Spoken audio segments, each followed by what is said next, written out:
साथियों, सबसे पहले जय भीम नमो बुद्धाय, जय मूल्यवासी। एक मिशन गीत आप लोगों के बीच में अंबेडकर म्यूजिक के सौजन्य से उमेश गाजीपुरिया जी और रिकॉर्डिंग पे पीके राजगुरु जी के देखरेख में भेज रहल बानी। हमके ऐसा नहीं बल्कि पूरा विश्वास बा कि ये गीत आप लोगन के जरूर पसंद आई। और कहना चाहूंगी मेरे दोस्तों कि अपना अधिकार अपना हक इतने आसानी से नहीं मिल जाता है। अपना हक अपना अधिकार छीनना पड़ेगा। कैसे भैया? आई गीत के माध्यम से। अरे जागा जागा भैया हो, जागा जागा भैया मूल मोर निवासी हो।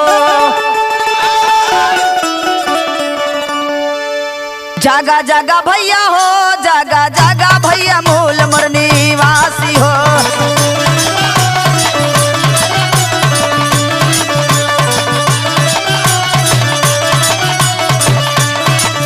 जागा जागा भैया हो, जागा जागा भैया मूल मोर निवासी हो।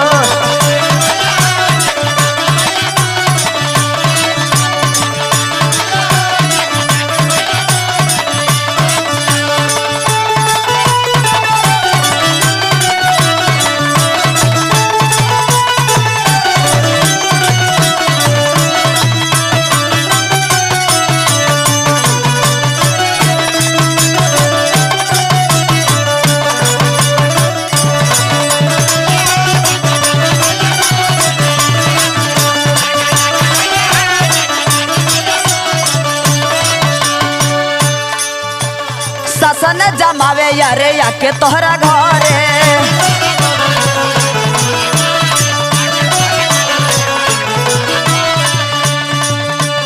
तोहरे अधिकारवा के कैले बाटे पारे।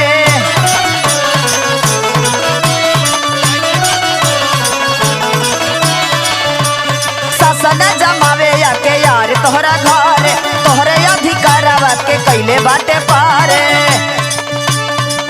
छीना छीना भैया हो, छीना छीना भैया मूल मोर निवासी हो।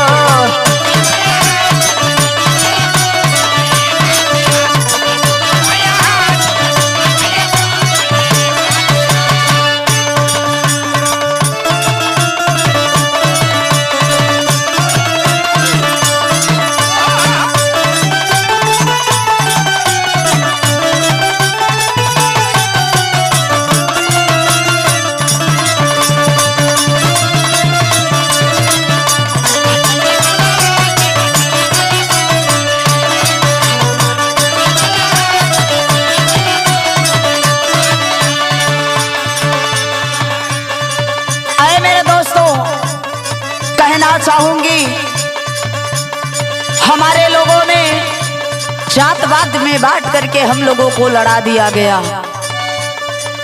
हम लोग समझ नहीं पाए। आखिर में हम 85 लोग और ये 15, आखिर में हम लोग यही आपस में लड़ते रहेंगे और ये लोग लड़ाते रहेंगे। कब तक हम लोग लड़ते रहेंगे? कहना है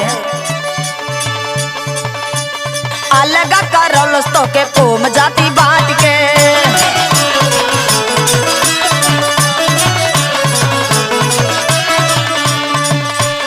होखता यार मारा धई के उलाट के।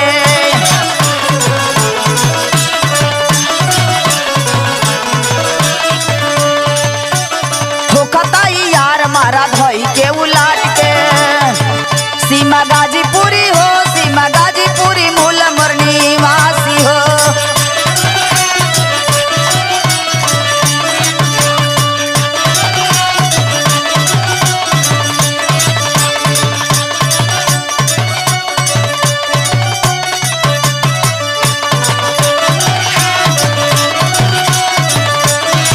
सीमा गाजीपुरी हो, सीमा गाजीपुरी मूल मोर